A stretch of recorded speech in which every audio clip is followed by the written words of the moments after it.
નમસ્કાર દર્શક મિત્રો, કિસાન સમાચાર ચેનલમાં તમારું સ્વાગત છે। જાણીએ આજના સૌથી મોટા સમાચાર। જન્માષ્ટમીની મજા બગાડશે વરસાદ, છોતરા કાઢી નાખે તેવા વરસાદની આગાહી। પ્રધાનમંત્રી નરેન્દ્ર મોદીની પાકિસ્તાનને ખુલ્લા શબ્દોમાં ચેતવણી। મોદી આપશે હવે બધા વ્યક્તિઓને 15,000 રૂપિયાની ભેટ। ફાસ્ટેગ માટે વાર્ષિક પાસ થશે લાગુ। જન્માષ્ટમી અને દિવાળીના પગલે રેશન કાર્ડ ધારકો માટે ખાસ નિર્ણય। સુપ્રીમ કોર્ટનો મોટો નિર્ણય, જૂના વાહનો પર પ્રતિબંધ હટાવાયો। ખેડૂતોને 1-2 લાખ રૂપિયાની સહાય યોજના। દેશનું સૌથી મોંઘું રાજ્ય બન્યું ગુજરાત। મહિલાઓને 2 લાખ રૂપિયા સુધીની યોજના। ખેડૂતો માટે 2 મોટી જાહેરાત અને આધાર કાર્ડ ઉપર હવે મળશે 50,000 રૂપિયાની લોન। આ તમામ નાના મોટા સમાચાર જાણીએ તે પહેલા કિસાન સમાચાર ચેનલમાં નવા હોય તો ચેનલને સબસ્ક્રાઇબ કરીને વિડીયો લાઈક કરી દેજો। આજના સૌથી મોટા સમાચાર। જન્માષ્ટમીની મજા બગાડશે વરસાદ, છોતરા કાઢી નાખે તેવા વરસાદની આગાહી। ઘરમાંથી બહાર નીકળતા પહેલા જોઈ લેજો દરેક ગુજરાતવાસીઓ મહત્વપૂર્ણ સમાચાર। ગુજરાતના જાણીતા એવા હવામાન નિષ્ણાત આંબાલાલભાઈ પટેલ દ્વારા આગામી સમય માટે એટલે કે 17, 18 અને 19 તારીખ દરમિયાન વરસાદની પૂરેપૂરી આગાહી કરવામાં આવી છે। તેમના અનુસાર આગામી 48 કલાક ગુજરાત રાજ્યના વાતાવરણ માટે ખૂબ જ ભારે રહેશે અને 17 થી 22 ઓગસ્ટ દરમિયાન જે સમય રહેલો છે તે ઉત્તર ગુજરાત, પૂર્વ ગુજરાત અને સૌરાષ્ટ્રના કેટલાક ભાગોમાં ભારેથી અતિ ભારે વરસાદ પડવાનો છે। આ દરમિયાન જે કોઈ પણ વ્યક્તિઓ અત્યારે જન્માષ્ટમીની તહેવાર પર બહાર ફરવા જવાનું વિચાર કરી રહ્યા હોય તેઓ માટે અત્યારે સરકાર દ્વારા ગીર સોમનાથ, અમરેલી, જૂનાગઢ, રાજકોટ, કચ્છ, બનાસકાંઠા અને તમામ જિલ્લાઓમાં ભારે વરસાદ વરસવા માટેની આગાહી કરી છે। રાજ્યમાં લાંબા સમય બાદ વરસાદની પધરામણી થતા અત્યારે ખેડૂતોએ પણ રાહતનો શ્વાસ લીધો છે।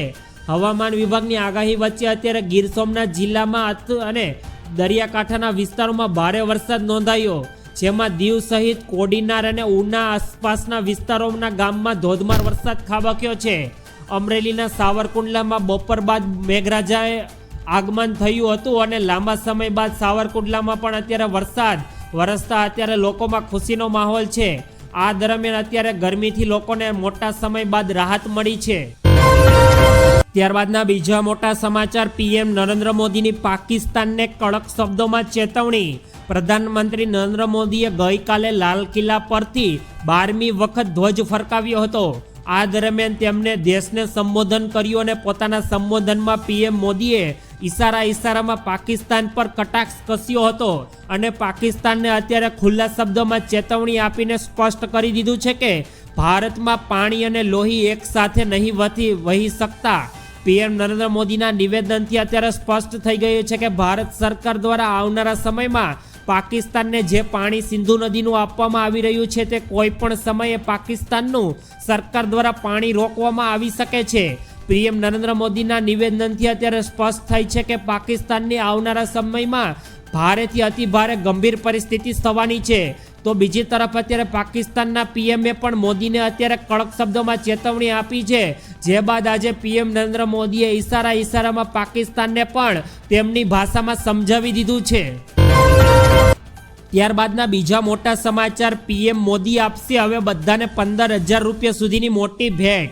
પ્રધાનમંત્રી નરેન્દ્ર મોદીએ 15 ઓગસ્ટના રોજ લાલ કિલ્લા પરથી મોટી યોજનાઓની જાહેરાત કરી। આ સાથે યોજનામાં પીએમએ યુવાનો માટે પણ મોટી ભેટ આપી છે। તેમણે દેશના યુવાનો માટે 1 લાખ કરોડ રૂપિયાની યોજનાની શરૂઆત કરી।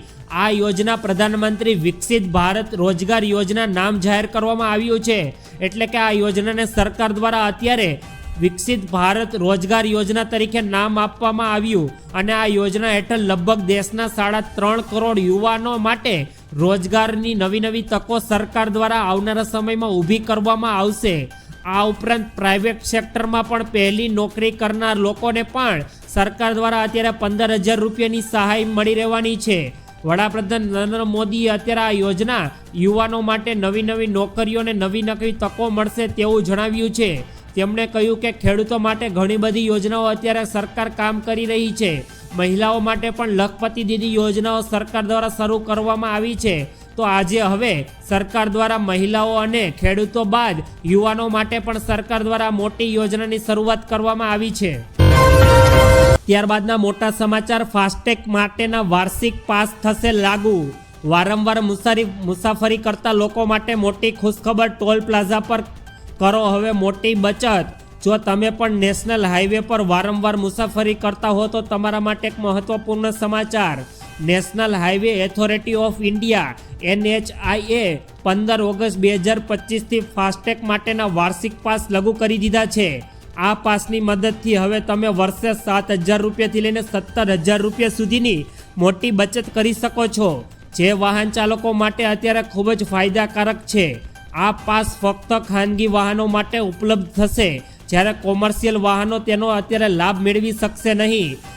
વાર્ષિક પાસ કેવી રીતે કામ કરશે તેના વિશે માહિતી મેળવીએ તો આ વાર્ષિક પાસની કિંમત સરકાર દ્વારા 3,000 રૂપિયા નક્કી કરાઈ છે। તેમની અવધિ સરકાર દ્વારા 1 વર્ષની છે અને આ પાસમાં તમે કુલ 200 ટ્રીપ મળશે। જ્યારે પણ તમારું વાહન સરકાર દ્વારા નેશનલ હાઈવે પરથી પસાર થશે ત્યારે ફાસ્ટેગવાળા ટોલ પ્લાઝા પરથી સરકાર દ્વારા તેઓનો ટોલ પ્લાઝા ઓટોમેટિક રીતે કપાવી લેવામાં આવશે। આથી હવે દરેક ટોલ પ્લાઝા તમને સરેરાશ 15 રૂપિયાની આજુબાજુ પડવાનું છે। ત્યારબાદના ખૂબ જ ઉપયોગી પૂર્ણ સમાચાર, જન્માષ્ટમી અને દિવાળીના પગલે લેવાયો ખાસ નિર્ણય। સરકાર દ્વારા દર મહિને રેશન કાર્ડ ધારકોને મફત અનાજ આપવામાં આવે છે। સરકારનો મિત્રો મુખ્ય ઉદ્દેશ્ય દરેક જરૂરિયાતમંદ વ્યક્તિઓ સુધી રાશન પહોંચાડવાનો રહેલો છે। હવે ઓગસ્ટ મહિના માટે મફત રાશન વિતરણની તારીખો સરકાર દ્વારા જાહેર કરાઈ છે। મફત રાશનનું વિતરણ ઓગસ્ટ માસ દરમિયાન સરકાર દ્વારા શરૂ કરી દેવામાં આવ્યું છે। તો મફત રાશન વિતરણમાં કયા શરૂ થશે? અત્યારે રાશન કાર્ડ ધારકો માટે એક મહત્વપૂર્ણ સમાચાર, જન્માષ્ટમીના તહેવારને લોકો વધુ સારી રીતે ઉજવી શકે તે માટે અને પરિવારોને રાહત દરે વધારાની ખાંડ અને ખાદ્ય તેલનું વિતરણ કરવાનો સરકાર દ્વારા નિર્ણય લેવામાં આવ્યો છે। આ માટે આગામી ઓગસ્ટ માસના પ્રારંભથી સરકાર દ્વારા અનાજનું વિતરણ શરૂ કરાશે। કાર્ડ ધારકો રાશન કાર્ડની દુકાને જઈને પોતાના હિસ્સાનું રાશન મેળવી શકશે। ચણા કાર્ડ દીઠ 30 રૂપિયા પ્રતિ કિલો, તુવેર દાળ 50 રૂપિયા પ્રતિ કિલો રાહત દરે વિતરણ કરવામાં આવશે। NFSA હેઠળ અત્યોદય અન્ન યોજના અને અગત્ય ધરાવતા દરેક કુટુંબોને સરકાર દ્વારા 1 રૂપિયા પ્રતિ કિલો મીઠું આપવામાં આવશે। જન્માષ્ટમી અને દિવાળીને વધુ સારી રીતે ઉજવી શકે તે હેતુથી કુટુંબ દીઠ 1 લીટર ડબલ પ્યુરિફાઈડ સિંગ તેલ અને વધારાની 1 કિલોગ્રામ ખાંડ સરકાર દ્વારા રાહત દરે વિતરણ કરવામાં આવશે। ત્યારબાદના ખૂબ જ મોટા સમાચાર, સુપ્રીમ કોર્ટનો મોટો નિર્ણય, જૂના વાહનો પર પ્રતિબંધ હટાવાયો, વાહન ચાલકોને મળી મોટી ખુશખબર। દિલ્હી NCRના લાખો વાહન ચાલકો માટે અત્યારે મોટી રાહત આપતા સુપ્રીમ કોર્ટે એક મહત્વપૂર્ણ નિર્ણય લીધો।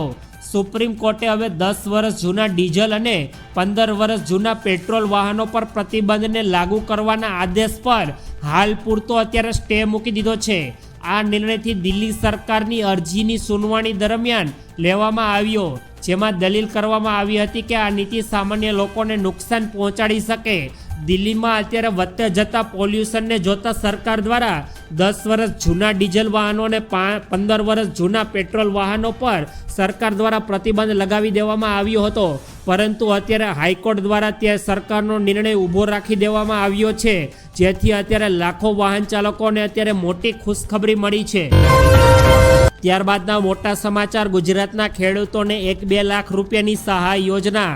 ગુજરાતના ખેડૂતો માટે IFFCO સંકટ હરણ નામની નવી યોજના સરકાર દ્વારા લાગુ કરવામાં આવી છે, જેમાં કોઈ ખેડૂત IFFCO પાસેથી 25 થેલી હવે યુરિયા ખાતરની ખરીદી કરશે તો તે ખેડૂતને સરકાર દ્વારા 1 લાખ રૂપિયા સુધીનો અકસ્માત વીમો અને નેનો યુરિયાની અથવા DMPની 200 બોટલો ખરીદશે તો તે ખેડૂતોને 2 લાખ રૂપિયા સુધીનો 1 વર્ષનો મફત વીમો સરકાર દ્વારા બિલકુલ ફ્રીમાં આપી દેવાનો છે।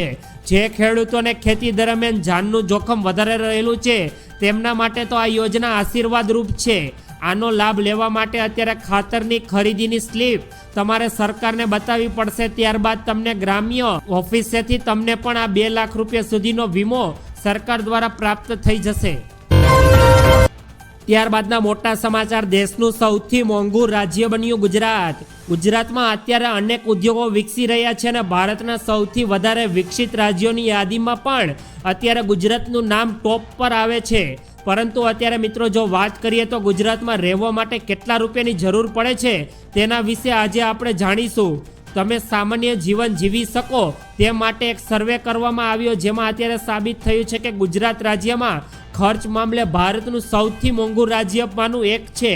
અહીં માત્ર સામાન્યથી સામાન્ય જીવન જીવવા માટે પણ દર મહિને આશરે 46,000 રૂપિયાની જરૂર પડે છે. જો જીવન ગુજરાત માટે સૌથી સસ્તા રાજ્યની વાત કરીએ તો અત્યારે દેશમાં સૌથી રાજ્યમાં સસ્તામાં હિમાચલ પ્રદેશ આવે છે. અહીં માત્ર સામાન્ય જીવન જીવવા માટે 23,000 રૂપિયાની જરૂર પડે છે. ત્યારબાદના મોટા સમાચાર, ખેડૂતો માટે 2 મોટી જાહેરાત. છેલ્લે ગાંધીનગર ખાતે મળેલી કેબિનેટની બેઠકમાં નિર્ણય લેવામાં આવ્યો હતો કે સૌરાષ્ટ્રના તમામ 11 જિલ્લાના ખેડૂતોને 8 કલાકને બદલે હવે સરકાર 10 કલાક વીજળી આપશે. એટલું જ નહીં, સૌરાષ્ટ્રના નાગરિકો અને ખેડૂતોને સૌની યોજના મારફતે વધારાનું પાણી પણ હવે સરકાર આપશે. સૌરાષ્ટ્રના જામનગર, દેવભૂમિ દ્વારકા, પોરબંદર, રાજકોટ, સુરેન્દ્રનગર, મોરબી, અમરેલી, ભાવનગર, બોટાદ, જૂનાગઢ અને ગીર સોમનાથ જિલ્લામાં જ્યાં વરસાદની છેલ્લા થોડા દિવસોથી ઘટ હતી ત્યાં સરકાર દ્વારા હવે મફત વીજળી અને પાણી પણ સૌની યોજના મારફતે આપવામાં આવશે, જેથી ખેડૂતો માટે સરકાર દ્વારા ગાંધીનગરમાં મળેલી કેબિનેટની બેઠકમાં આ 2 મોટી જાહેરાત કરવામાં આવી હતી. ત્યારબાદના તેવા જ બીજા મોટા સમાચાર, આધાર કાર્ડ ઉપર મળી જશે 50,000 રૂપિયાની લોન. જો તમારી પાસે પણ આધાર કાર્ડ છે તો તમને પણ મળશે ગેરંટી વગર 50,000 રૂપિયા સુધીની લોન. હાલ રાજ્યમાં લોકસભાની ચૂંટણી હોવાથી